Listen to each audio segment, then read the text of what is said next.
Hello बच्चों, welcome to the class. गणित की कक्षा में आप सभी का स्वागत है। प्यारे बच्चों, आज हम लेसन 10 पैटर्न्स इस पाठ की रिवीजन करेंगे। बच्चों, ये है दीदी और दीदी के साथ में बहुत सारे बच्चे बैठे हैं। आपको याद है दीदी के साथ बैठकर ये सभी बच्चे क्या करते हैं?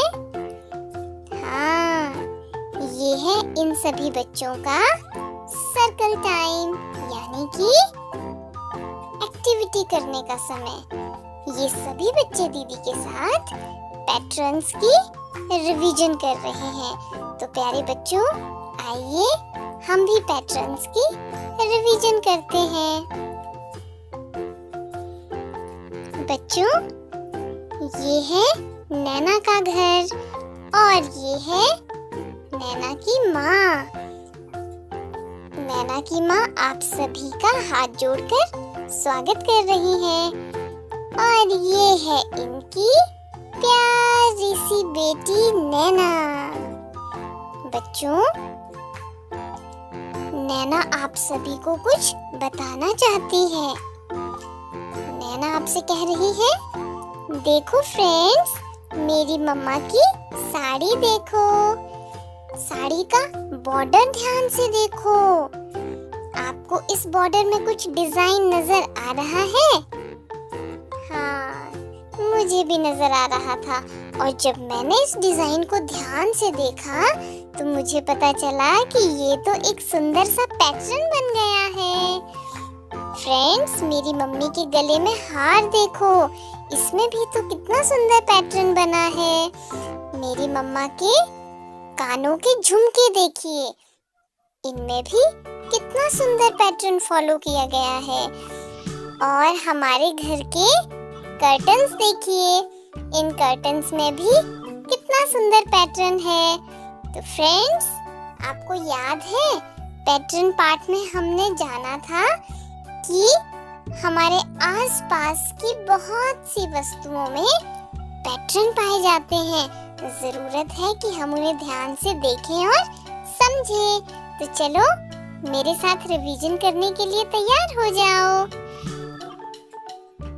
फ्रेंड्स, आज हम करेंगे पैटर्न्स इन आवर सराउंडिंग्स, हमारे आसपास के पैटर्न।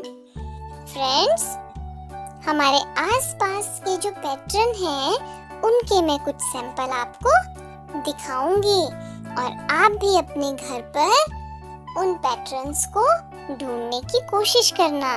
देखिए, सबसे पहले ये क्या है? हाँ, ये है एक वॉल, यानी कि दीवार। और दीवारों में आप देख रहे हो कि बहुत सारी ब्रिक्स लगी है। ब्रिक्स यानी कि ईंटें, और ये ईंटें इस तरह से लगी है कि एक सुंदर सा पैटर्न बन रहा है। तो फ्रेंड्स, ये है हमारा वॉल पैटर्न। आगे देखिए, ये क्या है?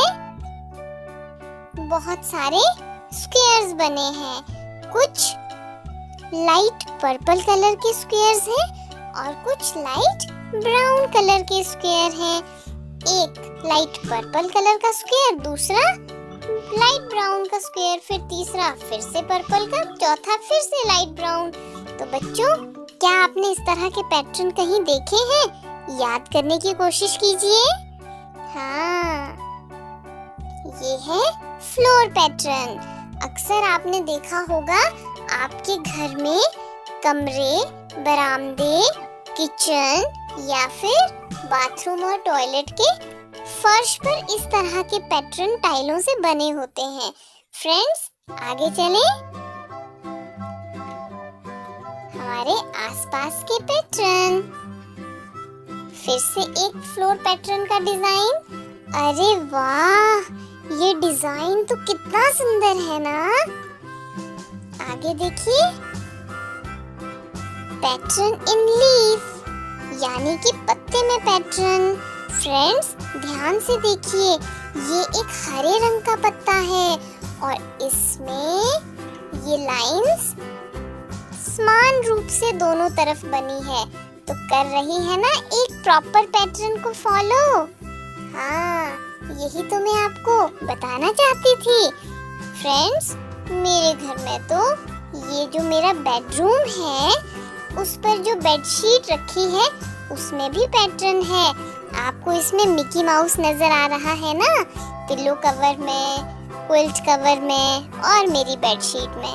तो बेडशीट्स में भी बहुत सारे पैटर्न्स को फॉलो किया होता है। तो फ्रेंड्स, हमारे कपड़ों में, बेडशीट्स में, कंबल में और हमारे आसपास की बहुत सी चीज़ों में पैटर्न बने होते हैं। पैटर्न्स को फॉलो करके वो सभी वस्तुओं के डिजाइन तैयार किए गए होते हैं। तो आप सभी भी अपने घर पर विभिन्न वस्तुओं को देखें और समझें कि उनमें कौन से पैटर्न को फॉलो किया गया है। फ्रेंड्स, आपको याद है पैटर्न्स इन आवर सराउंडिंग्स के बाद हमने क्या पढ़ा था?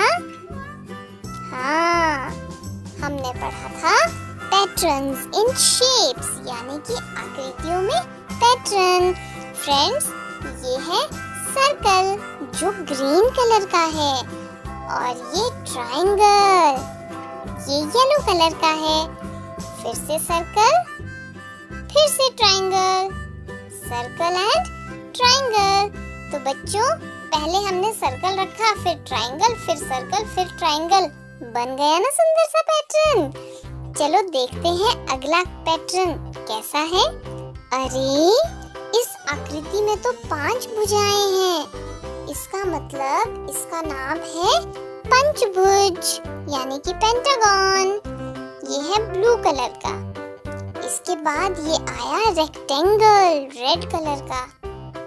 फिर से पेंटागन, फिर से रेक्टेंगल, फिर से पेंटागन और इसके बाद हमारे पास रेक्टेंगल, फिर पेंटागन, फिर रेक्टेंगल, फिर पेंटागन।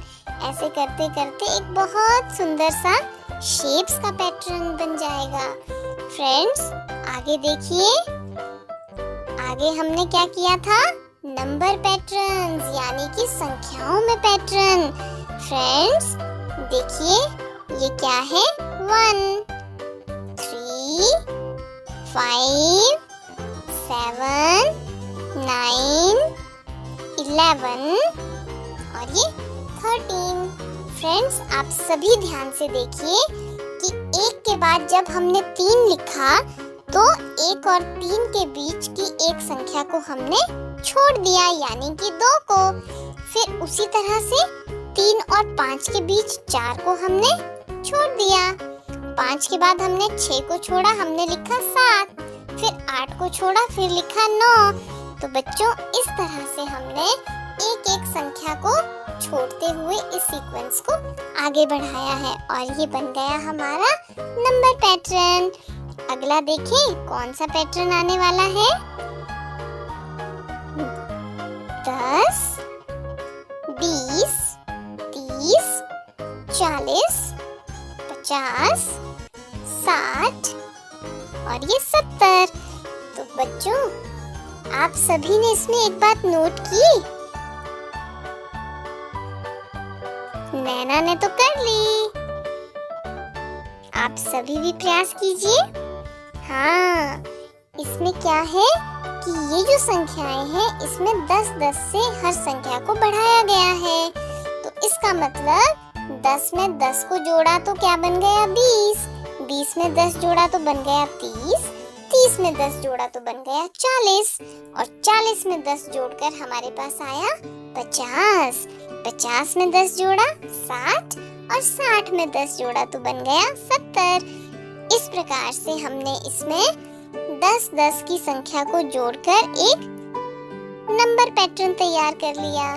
तो फ्रेंड्स, आप सभी को मजा आया ना इस पाठ में? हमने सबसे पहले पैटर्न इन आवर सराउंडिंग्स, फिर पैटर्न इन शेप्स और फिर हमने नंबर पैटर्न्स यानी कि संख्याओं में पैटर्न को सीखा और समझा कि ये विभिन्न प्रकार के पैटर्न कैसे बनाए जाते हैं। और अब आप सभी भी इन पैटर्न्स को बड़ी आसानी से समझ पाएंगे।